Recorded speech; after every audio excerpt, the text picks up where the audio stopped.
These personalities are presenting themselves as members of the COMELEC and has influence and ability to manipulate the results of the election. Huli sa entrapment operation ng Criminal Investigation and Detection Group o CIDG National Capital Region ang 3 sa 8 suspect na nagpakilalang information technology specialist mula sa 3B Technology Solution na umano'y konektado sa Commission on Elections. Ayon kay Criminal Investigation and Detection Group Director, Police Brigadier General Nicolas Torre III, modus ng grupo na kumausap ng mga kandidato at manghingi ng 90 million pesos kapalit ng umano'y sure win sa halalan. They have this kind of influence that they're peddling, that they're able to manipulate the machines. They will be able to manipulate the personnel operating these machines and many other schemes. Yung 90 million na yan, kasama supposedly ay ibabayad nila sa mga taong kanilang mga kasamahan sa loob ng COMELEC. Yun ang sinasabi nila.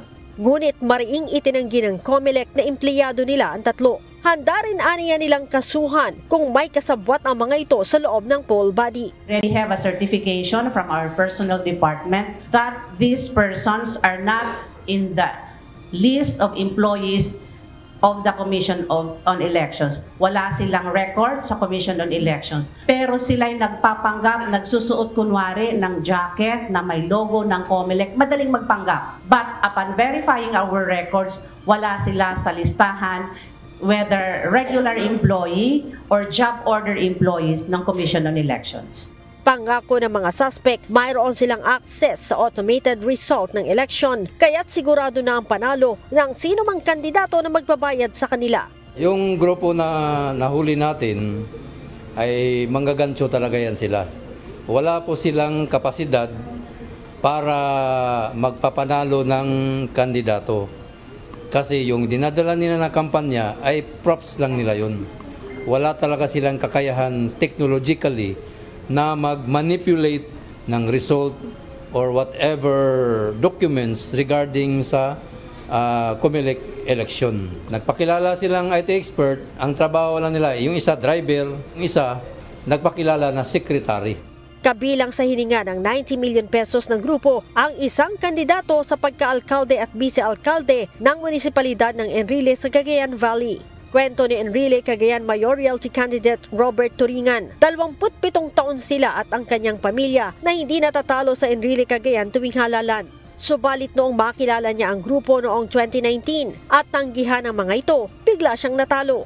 Yung mga eleksyon ko dati ay sabihin na natin no contest at karamihan pa ay unopposed. Nagulat na lamang noong election ng 2019, may lumapit sa akin.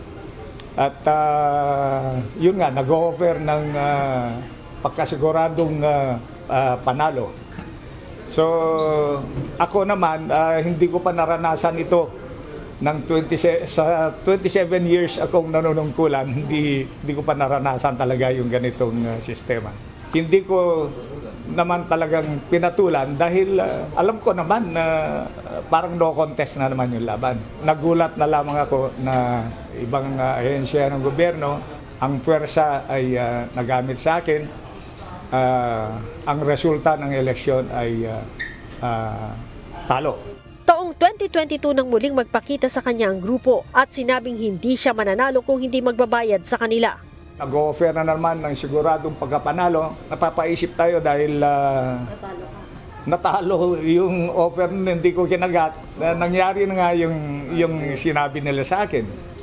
So, pumatol ako ng konti. Nagpaing dahil hindi ko naman kaya. Biro mo yun, 90 million. Third class municipality. Hindi ko kayang patulan. Nagmamakawa ko sa kanila. Na wag na lang pakialaman ang bayan ko. Binigyan sila ng 5 milyon para wag na makialam. At sigurado ko na tatalunin ko yung eleksyon na yun sa resulta. Talo ulit. Ngayong 2025, muli na naman daw lumutang ang grupo upang hikayatin si Mayor na magbayad sa kanila. Dito na aniya niya na pagdesisyonan na ipahuli ang mga ito sa CIDG. Alam ko naman hindi ko kayang ibigay yung gusto nila. Wala akong intention na humingin ng suporta sa kanila. Dahil hindi ko kaya ang intensyon ko na lamang ay mahuli ang mga ito. Kasi pinagmamalaki nila, ayan, hindi ka mananalo talaga sa eleksyon kahit anong lakas mo. Hindi ka mananalo. Binigyan ko sila ng 500. Nilalaro ko na pero gusto ko nang hulihin lahat. Sinasakripisyo ko na yung bulsa ko para mahuli lahat ng mga ito. Sa madaling salita, nakapagbigay ako ng 2 milyon. Panalo ako kasi nahuli ko lahat sila. Sinabi ng CIDG na mahaharap ang mga suspect sa patong-patong na kaso. They are being charged now for violation of Article 293 of the Revised Penal Code and Batas Pamansa Bilang 881. Payo ng COMELEC sa mga kandidato, gamitin na lamang ang pera sa legal na pangangampanya at huwag magpaloko sa mga nangangako na kayang imanipula ang resulta ng halalan. Leia Ilagan, UNTV News and Rescue. Diyos ang aming sandigan, serbisyo publiko ang aming pinahahalagahan.